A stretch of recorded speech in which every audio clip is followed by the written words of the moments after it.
It's no secret that healthcare costs in the United States are exceedingly high and rising. The U.S. spends the most of any country in the world on healthcare in terms of percent of GDP, sitting around 18% as of the most recent data. But to address the issue, we need to understand what is driving this increase, and a new study appearing in the Journal of the American Medical Association does the best job yet in decomposing the factors behind the rising costs.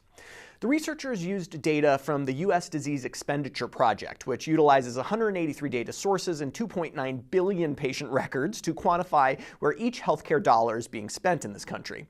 Here's the top-level overview. After accounting for inflation, healthcare expenditures increased by $933.5 billion between 1996 and 2013. To put that into perspective, that's enough money to create 9 additional interstate highway systems. We could fully fund 3 NASAs every year, or we could provide 400 malaria nets to every man, woman, and child in Africa. We could even do something crazy like pay down the debt.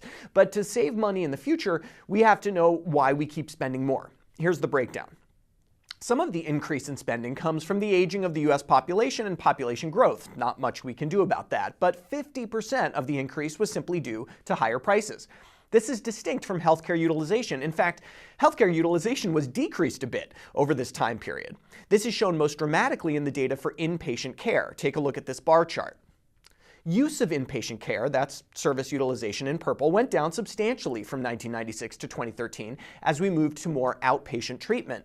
But this may have been a Faustian bargain. The price of the inpatient care that remained went up much more, increasing overall inpatient spending by around $250 billion.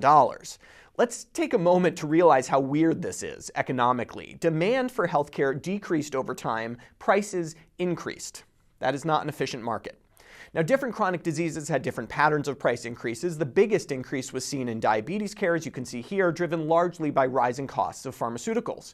Regardless of the disease, though, it's clear that it is the price of what we're buying, whether a drug, an ED visit, or a hospital stay, not the amount of what we're buying.